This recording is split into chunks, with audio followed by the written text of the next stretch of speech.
Hello students, online platform पे आपका हार्दिक स्वागत है।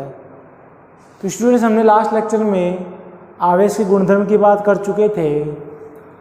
तो अगले लेक्चर में हम थोड़ा सा जो हमने अभी तक पढ़ा है उसके रिलेटेड हम थोड़े से क्वेश्चंस की बात करेंगे, क्वेश्चंस को डिस्कस करेंगे। तो अच्छे से एक पहला क्वेश्चन आपके बोर्ड पे देखिएगा। क्वेश्चन ये है कि यदि किसी धातु के गोले को 1 कूलम आवेश से धनावेशित करने में उससे कितने इलेक्ट्रॉन निष्कासित करने होंगे। मतलब आप क्या करोगे, आपको पता है कोई पॉजिटिव बनेगा तो इलेक्ट्रॉन बाहर निकालेगा। तो ये बोल रहा है भाई कितने इलेक्ट्रॉन बाहर निकालेंगे जबकि आवेश कितना है, 1 कूलम आवेश। तो बड़ा इजी क्वेश्चन है, अच्छे से देखना इसको। अगर आप लैंग्वेज समझोगे, आपको नंबर ऑफ इलेक्ट्रॉन पूछ रहा है कि नंबर ऑफ इलेक्ट्रॉन में कितने इलेक्ट्रॉन निकलेंगे। आपने अभी गुणधर्मों में पढ़ा था कि आवेश Q बराबर होता है Ne। कि किसी भी धातु से इलेक्ट्रॉन निकलते हैं, इलेक्ट्रॉन आते हैं, तो आवेश Q किसके बराबर होता है, N ऑफ इंटू E के। जहाँ N क्या आता है, इलेक्ट्रॉन की संख्या, कि कितने इलेक्ट्रॉन निकल रहे हैं या वापस प्राप्त हो रहे हैं। तो बच्चों यही चीज यहाँ पे है, आपसे पूछ क्या रहा है, इलेक्ट्रॉनों की संख्या। तो इलेक्ट्रॉनों की संख्या के लिए आपने कुछ नहीं किया, N इज इक्वल टू क्या निकाला, Q अपॉन E। ठीक है विद्यार्थियों। अब क्वेश्चन में आवेश कितना दिया है, 1 कूलम। देखो ये रहा। तो Q की वैल्यू कितनी है पहले बच्चों, 1। और E इलेक्ट्रॉन का आवेश आपको मैंने कल परसों के लेक्चर में बताया था, वो होता है 1.6 इंटू 10⁻⁹ कूलम। जब आप इसको सोल्व करोगे तो 10⁻19 ऊपर जाएगा और 1.6 नीचे आ जाएगा। प्यारे विद्यार्थियों देखो, मैं इसको ऐसे भी लिख सकता हूँ, 10 इंटू 10⁻18 अपॉन 1.6। देखो भाई 10⁻19 है, 10⁻19 है, इसको मैं 1 पावर उठाऊंगा तो 10 बाहर आ जाएगा ना। 10 इंटू 10⁻18 अपॉन 1.6। जब 1.6 में इसमें मैं 10 का भाग दूंगा तो ये लगभग आएगा 6.25 इंटू 10⁻18। इसका मतलब प्यारे विद्यार्थियों क्या हुआ, मायने समझना इस नंबर के। इसका मतलब ये होगा 1 कूलम आवेश में जो इलेक्ट्रॉन का आदान प्रदान होता है वो कितने संख्या में इलेक्ट्रॉन होते हैं, 6.25 इंटू 10⁻18 इलेक्ट्रॉन। आपसे पूछ लिया जाए 1 कूलम आवेश में कितने इलेक्ट्रॉन होते हैं एक नंबर में, तो आपका आंसर यही होगा, 6.25 इंटू 10⁻18 इलेक्ट्रॉन होते हैं। कैसे होते हैं वो आपने सॉल्यूशन से देख लिया कि आप जानते थे कि Q बराबर क्या होता है बच्चों, Ne होता है। कोई दिक्कत नहीं इस क्वेश्चन में आपको। अगला क्वेश्चन डिस्कस कर लो एक और। तो ये क्वेश्चन होने के बाद बच्चों अगला क्वेश्चन आपके स्क्रीन पे है, अच्छे से देखिएगा। तो देखिए प्यारे विद्यार्थियों, सेकंड क्वेश्चन आपके स्क्रीन पे ये है कि किसी वस्तु को इतना आवेशित किया जाता है। अच्छे से समझना इस क्वेश्चन को, बड़ा प्यारा क्वेश्चन है। किसी वस्तु को इतना आवेशित किया जाता है कि उसके द्रव्यमान में 9.1 नैनोग्राम, द्रव्यमान में 9.1 नैनोग्राम है, N for nano, small n, nanogram की वृद्धि हो जाती है। तो क्वेश्चन आगे बोल रहा है कि कितने इलेक्ट्रॉन वस्तु को दिए गए, पहला चीज। दूसरी चीज, आवेश का मान एवं प्रकृति ज्ञात कीजिए। तो आपके दिमाग में क्वेश्चंस बन रहे हैं कि कैसे ये क्वेश्चन होगा। आप वीडियो पॉज करके इसका सॉल्यूशन सर्च भी कर भी सकते हो हाथों से। मैं आपको सॉल्यूशन करा रहा हूँ, अच्छे से देखना प्यारे बच्चों। ये बोल रहा है कि द्रव्यमान में इतनी वृद्धि हुई, तो जो दिया है उसको सबसे पहले तो लिखें। तो द्रव्यमान में वृद्धि कितनी है, डेल्टा स्मॉल m, और वो कितना है प्यारे बच्चों, 9.1 नैनोग्राम। समझना अच्छे से।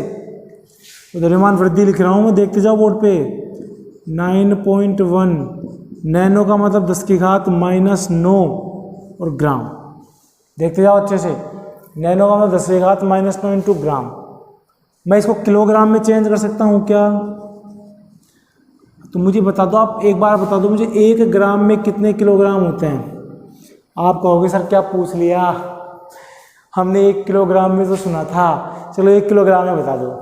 तो आप बोलोगे सर 1 किलोग्राम 1 केजी में होता है 10 की पावर 3 ग्राम या 1000 ग्राम, 10 की पावर 3 या 1000 ग्राम।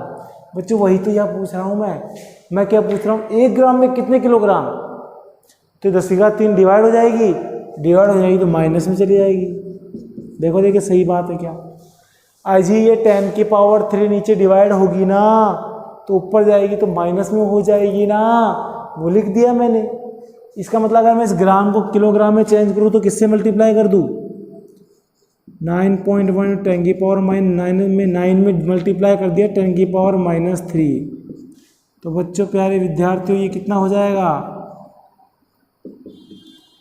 10 की घात -12 kg। इसका मतलब जो द्रव्यमान में वृद्धि आई आपके पास वो आई है 9.1 इंटू 10 की घात -12 किलोग्राम के बराबर। यहाँ तक कोई दिक्कत है विद्यार्थियों किसी को भी नहीं है? चले आगे। अभी हमारा क्वेश्चन सोल्व नहीं हुआ, अभी तो जो हुआ है जो आपको दे रखा है उसको लिखा है अभी तो मैंने। क्वेश्चन सोल्यूशन तो अब करेंगे हम। अब मैं पहला क्वेश्चन को उठाता हूँ, कितने इलेक्ट्रॉन वस्तु को दिए गए। क्वेश्चन अच्छे से पढ़ना बच्चों। ये बोल रहा है कि द्रव्यमान में इतनी वृद्धि हो जाती है, द्रव्यमान में इतनी वृद्धि हो रही है, इसका मतलब ये हुआ कि इतने इलेक्ट्रॉन दिए जा रहे हैं इसको। भाई मेरी एक बात बताओ, आप मुझे एक बात समझाओ। बात ये है कि आपसे बोल रहा है कि इतनी वृद्धि द्रव्यमान में हो गई। ये द्रव्यमान में वृद्धि का मतलब आप जो अभी कॉन्सेप्ट नहीं समझ पा रहे, देखना समझना क्या है कॉन्सेप्ट। कॉन्सेप्ट ये था कि सपोज करो ये क्लोरीन था या कोई एक्स था, इसको इलेक्ट्रॉन मिले, सपोज करो 1 इलेक्ट्रॉन मिला तो ये क्या बन गया x-1। ठीक है, 1 इलेक्ट्रॉन मिलते क्या बन गया बच्चों x-1। अब इसको कितने इलेक्ट्रॉन मिल गए, 1। तो 1 इलेक्ट्रॉन मिलने से द्रव्यमान कितना बढ़ गया कि 1 इलेक्ट्रॉन का द्रव्यमान होता है 9.1 इंटू 10 की घात -31 किलोग्राम। पहले की वीडियोज में बता चुका मैं। इसका मतलब इसको इतने ग्राम या इतना द्रव्यमान एक्स्ट्रा मिल चुका है, ये इतने द्रव्यमान की वृद्धि हो चुकी है। आया समझ में कॉन्सेप्ट? ये चीज यहां बोल रहा है कि इतना द्रव्यमान की वृद्धि हो गई, मतलब कुछ इतने इलेक्ट्रॉन आ गए कि इतने द्रव्यमान की वृद्धि हो गई। वो कैसा पता चलेंगे, सुनिए अच्छे से। आपने बोला सर इतने द्रव्यमान की वृद्धि हो गई है, हमने आपकी बात मान ली और आपको पता अगर 1 इलेक्ट्रॉन आएगा जाएगा तो 9.1 इंटू 10 की घात -31 किलोग्राम द्रव्यमान को उठा के लेके चले जाएगा। तो सर 1 इलेक्ट्रॉन तो इतना लेके जा रहा है लेकिन यहाँ इतना जा रहा है, तो मैं कहूँगा सर यहाँ पे डेल्टा m द्रव्यमान में वृद्धि हुई। मैंने माना n इलेक्ट्रॉन यहाँ से गए और 1 इलेक्ट्रॉन का द्रव्यमान कितना था m(e). समझना इस लाइन को। मुझे पता है 1 इलेक्ट्रॉन आएगा जाएगा तो इतना द्रव्यमान का इफेक्ट पड़ेगा, द्रव्यमान इतना दे रखा है तो ये इफेक्ट ऐसे कई इलेक्ट्रॉन आए होंगे। तो कितने इलेक्ट्रॉन आए, मैंने कहा n इलेक्ट्रॉन आए। तो इसका मतलब ये जो द्रव्यमान में परिवर्तन होगा डेल्टा m वो n ऑफ इलेक्ट्रॉनों के द्रव्यमान के बराबर होगा, क्योंकि n इलेक्ट्रॉनों की संख्या बताएगा जितने आए हैं उन संख्याओं के अकॉर्डिंग तो द्रव्यमान में वृद्धि या कमी हुई है। ठीक है, आपको निकालना क्या है, इलेक्ट्रॉन कितने इलेक्ट्रॉन मतलब इलेक्ट्रॉनों की संख्या। आपको n निकालनी तो आपने कह दिया सर n बराबर होगा delta m upon N E के बराबर। n क्या होगा बच्चों, delta m upon N E के एम ई के बराबर। जैसे ही हुआ अब आपको समस्या नहीं है क्योंकि आपको सब चीज़ दी है। डेल्टा m कितनी गिवन है 9.1 इंटू 10 की पावर -12 और एम ई कितना गिवन है, एम ई कहाँ गया इलेक्ट्रॉन का द्रव्यमान, सॉरी हाँ ये ठीक है, इलेक्ट्रॉन का द्रव्यमान कितना होता है 9.1 इंटू 10 की घात -31 kg। भाई डेल्टा एम जो दिया है वो लिख दिया, एम ऑफ इलेक्ट्रॉन आपको पता है इतना होता है, सब कुछ कट पिट गया, इससे ये कट गया 10 की घात 31 प्लस में और 10 की घात -12 में माइनस के। सही है प्यारे विद्यार्थियों। अब 31 में आप 12 सब्ट्रैक्ट कीजिए और आंसर आप मुझे बता दीजिए। बताइए, अरे बताइए कितना है 10 की पावर 19।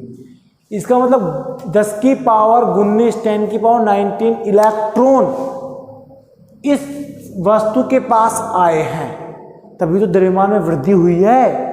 अरे जाते तो द्रव्यमान में क्या हो जाती, कमी, और आए हैं मतलब वृद्धि हुई है। तो आपको एक बात समझ में आ गया, आपसे बोल रहा आवेश की प्रकृति ऋणात्मक। क्यों? अरे भाई आएगा, इलेक्ट्रॉन आएगा तो x से क्या बनेगा, x माइनस कुछ बनेगा, मतलब इस पर कैसा आवेश आ जाएगा, ऋणावेश, नेगेटिव आ जाएगा, क्योंकि इलेक्ट्रॉन ले रहा है तभी तो द्रव्यमान बढ़ रहा है, इसलिए नेगेटिव चार्ज आ गया, इसलिए प्रकृति हो जाएगी ऋणात्मक। यही क्वेश्चन मिल गया है, आंसर आया समझ में?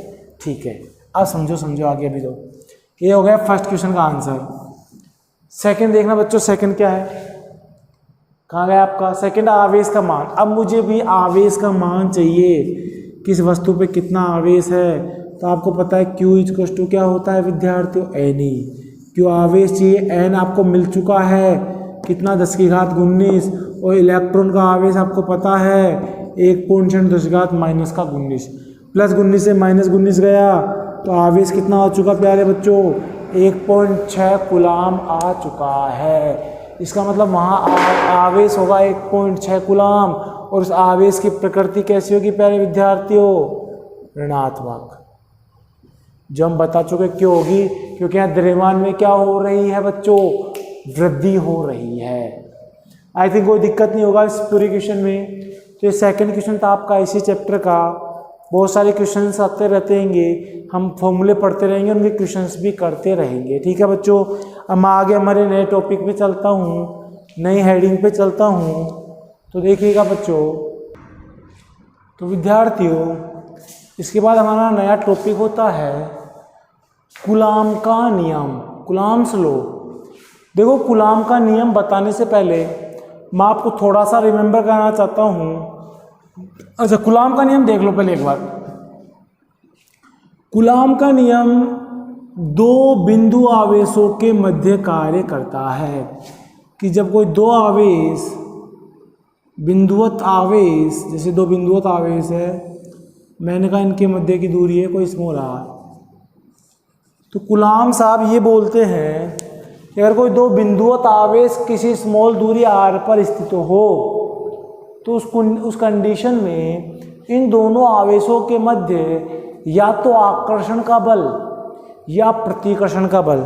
अब आकर्षण कब लगेगा प्यारे बच्चों, आपको पता है ये चीज, जब एक आवेश प्लस में और दूसरा आवेश किस में हो जाएगा, माइनस में।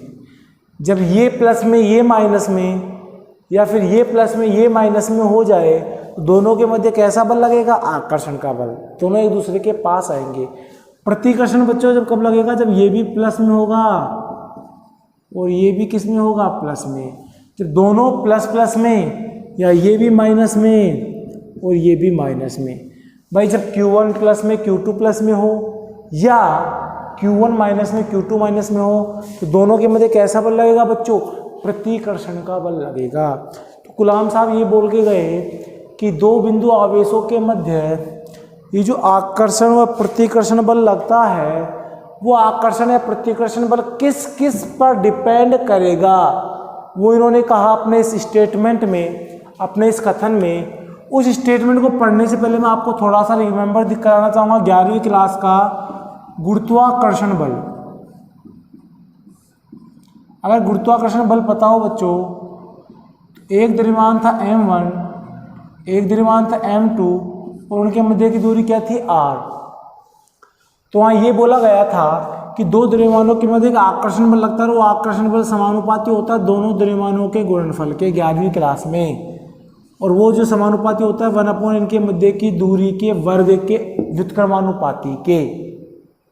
और जब फिर हम इन दोनों को लिख रहे थे कंबाइंड फॉर्म में बच्चों, तो वहाँ लिखा गया था m1 m2/r²। समानुपाती चिन्ह हटाने के बाद एक हमने नियतांक निकाला था कैपिटल G, और वहाँ कैपिटल G को बोलते थे बच्चों सार्वत्रिक गुरुत्वाकर्षण नियतांक। याद है 11वीं का, ऐसा हमने निकाला था। मैंने ये क्यों बताया, यही कि यही काम हम यहाँ भी करेंगे। देखिए अगर दोनों समान प्रकृति के आवेश है बच्चों, तो वो एक दूसरे को क्या करेंगे, प्रतिकर्षित। प्रतिकर्षित का मतलब एक दूसरे को दूर भगाते हैं। अगर दो विपरीत प्रकृति के आवेश है, तो ये दोनों एक दूसरे को क्या करते हैं, पास लाते हैं।